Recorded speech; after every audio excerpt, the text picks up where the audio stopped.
Hello বন্ধুগণ, সবাই কেমন আছেন? আশা করছি ভালো আছেন। আজকে এমন একটি সহজ রেসিপি নিয়ে এসেছি যেটা পরিবারের সবার মন জয় করার জন্য অনেক গুরুত্বপূর্ণ একটি রেসিপি বলতে পারেন, বা এত মজার রেসিপি আপনি যাকে খাওয়াবেন সেই এটার ফ্যান হয়ে যাবে। তো চলুন তাহলে রেসিপি শুরু করা যাক। প্রথমে আমি নিয়ে নিব কিছু ফ্রুটের মধ্যে আমি নিচ্ছি গাজর। গাজরটাকে একদম ছোট ছোট করে কেটেছি। এটা হচ্ছে এক ধরনের কমলা বলতে পারেন। এটা একদম ফ্রোজেন করা ছিল, ফ্রোজেনে বিক্রি করে, তো এটা কিনে নিয়েছি। এরপর কমলা নিয়েছি, কলা নিয়েছি, আপেল নিয়েছি। তো এবার একটি বাটির মধ্যে আমি নিয়ে নিচ্ছি ফ্রুটগুলো, যেমন গাজর এখানে আপনারা 1/4 কাপ ধরে নিতে পারেন। এরপর দিয়ে দিব কলা।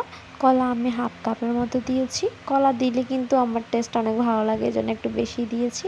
এরপর 1/4 কাপ ফ্রোজেন কমলা দিয়েছি। এরপর দিয়ে দিব এমনি অরেঞ্জটাও 1/3 কাপ দিয়েছি। এরপর আপেল কুচি 1/4 কাপ দিয়েছি। তো দেওয়ার পর আমি এবার সবগুলো একটু ভালো করে মিশিয়ে নিব চামচের সাহায্যে। আপনারা চাইলে হাতে সাহায্য করতে পারেন। আমরা বাঙালি, তো আমরা হাত দিয়ে বেশি করলেই ভালো লাগে, কিন্তু এটা চামচ দিয়ে করবেন। চামচ দিয়ে করলে অনেকক্ষণ ভালো থাকবে। এই জন্য হাতের সাহায্যে কিন্তু বেশিক্ষণ ভালো থাকবে না, যেহেতু হাতের মধ্যে এক ধরনের ব্যাকটেরিয়া আছে, যে কোনো জিনিস পচে যায়। তো আমার মেশানো হয়ে গেছে। এবার আমি এটা এক পাশে রেখে দিব। আপনারা এভাবেও খেতে পারেন, এটা কিন্তু শরীরের জন্য অনেক স্বাস্থ্যকর, দেখতেই অনেক লোভ লাগছে।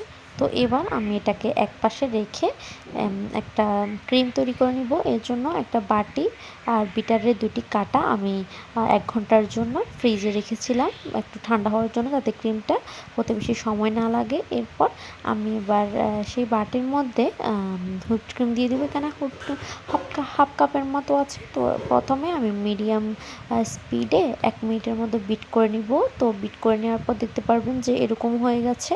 তো এবার আমি আরও 2 মিনিটের মতো বিট করে নিয়েছি একটু। তো দেখতে পাচ্ছেন আমার কিন্তু হয়ে গেছে ক্রিমটা।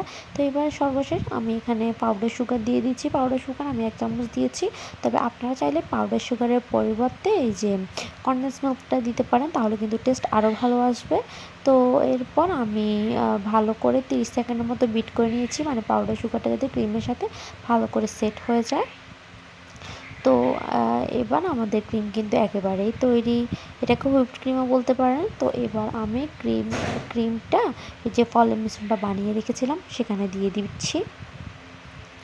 এই যে দিয়ে দিয়েছি। এবার আমি ভালো করে মিশিয়ে নিব। আপনারা চামচের পরিবর্তে একটি স্প্যাচুলা দিয়ে মিশাবেন, তাহলে কিন্তু আরও ভালো মেশাতে পারবেন।